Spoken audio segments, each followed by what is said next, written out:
I have learned to embrace my introverted character ever since the pandemic. By building high walls, enclosing the inner garden and living spaces bring a sense of comfort and peace to me and my family. I'm Junhui. I'm the architect who designed the house and also the owner of the house.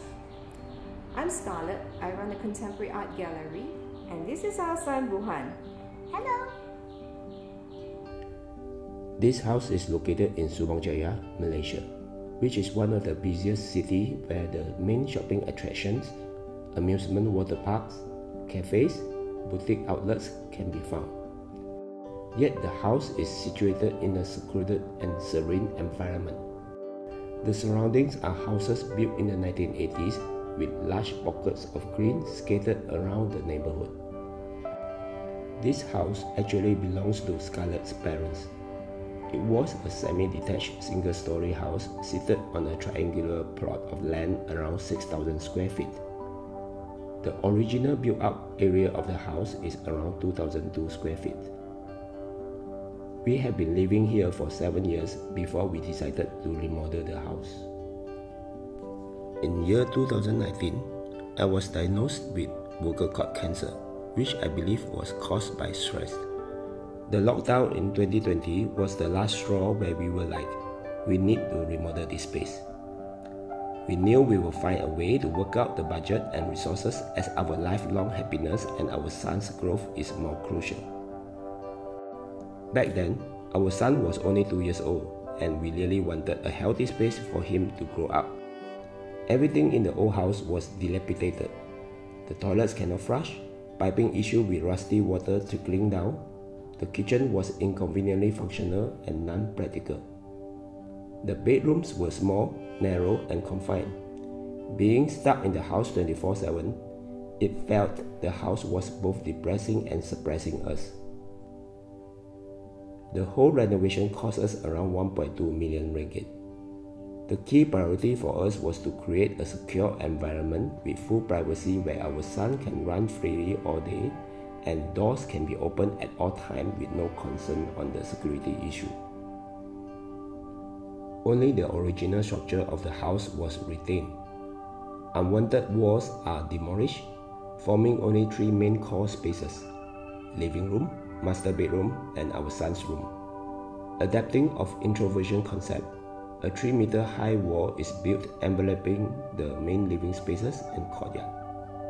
The wall runs parallel with 2 meters setback from the perimeter fencing lines, providing a better security, privacy, and also as a sound barrier.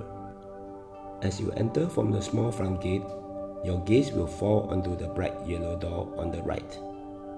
Strolling along the garden path, you will be greeted by another enclosed garden peeking through the seemingly ancient yellow doorway. The kitchen was moved to the semi-outdoor garden, where the odd yellow and black kitchen island juxtaposing against the endless floor of pebbles. In Asian culture, kitchen is very much a communal space for families to gather around to help out in the process of making big feasts like kenduri. Even having my early morning coffee with warm sun rays on my face along with the cozy breeze perks my energy for the day. The bathrooms are open up to semi-outdoor. Many Malaysians enjoy traveling to some 5-star tropical resorts to enjoy such facilities. We are lucky to be living constantly in such a space that is surrounded by the green outdoors right in the middle of the city. Both the master bedrooms and our son's bedroom are directly connected to the inner zen-like garden with the use of transparent large glass doors.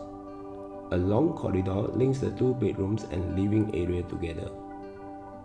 The bedrooms are both looking inwards into the central zone where the dining and living room are. We reinstated the courtyard on the opposite end of the living room to allow lights and breeze to flood the family space. There is no clear delineation between the indoor and outdoor space. The fully openable glass doors allow seamless circulation to flow from semi-outdoor kitchen to indoor dining space. The high voluminous walls has provided us a secure environment with full privacy. Even if we keep the glass doors open at all times, we still felt we are safely nested in this large cocoon. A linear cross-ventilation tunnel is created to detach the house from the adjacent neighbor. With a courtyard in the middle, this cross-ventilation tunnels forms a semi-outdoor space where foyer, mezzanine playroom, powder room, and utility are found. There is a ramp in the car porch used for loading of groceries leading up to the foyer. The yellow staircase in the foyer leads up to a mezzanine treehouse-like playroom and occasional guest room. The powder room besides the courtyard is lit by the skylight and is well ventilated through the fully openable opaque louvered window. The sliding door is used to separate living rooms from utilities. It either covers up the living room or the bathroom at one time. Curtain is added for privacy. Utilities such as laundry and storerooms are being tucked in the innermost corner. Yellow being the main theme, is used as a spot color throughout the house, highlighting certain sections and areas to bring attention to one's eyes and make them ponder. Just enough to tease without overstimulation. In Chinese belief, yellow color is a symbol of good fortune and good luck. Scarlett and I are both avid collectors of contemporary arts. We wanted the house to complement our profile as art collectors, which is why the interior is kept minimal with plain white walls. Suspended track spotlights are used to highlight the art pieces. Oh, and we have a contemporary family portrait too. Buhan is the small yellow triangle in the middle. To me, minimalism is not merely expressed in spatial design but also in materiality.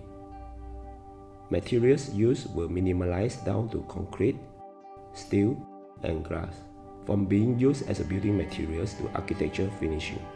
The floor was finished in polished concrete seamlessly right from the gate onwards to the main house, throughout the rooms, and to the extent of the toilets.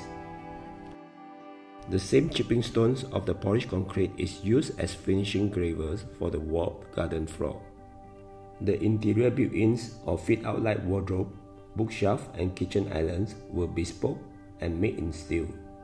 All the doors are in steel frame glass with no curtain covering, leaving them to express the nature of the material itself. Perforated metal was used for sliding doors, staircase, cabinets, and open concept wardrobes. With this introversion living, we managed to reduce our hoarding habit tremendously. The reason for the open bookshelves and wardrobes was to show some form of spot structure mass instead of hiding them.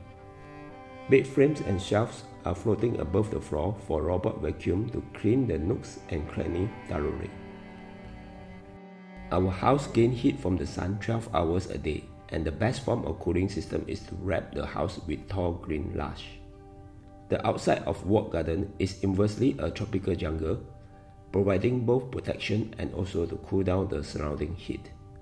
The long continuous freestanding wall surrounding the garden is suspended and lifted 2 feet above ground to allow ventilation to the inner garden space. Our electrical bill has gone down significantly since we renovate the space. This house is one of my experiments to bring awareness to friends, family, my clients, or even Malaysians in general, that a space is a huge contributor to our lifestyle, health, and happiness.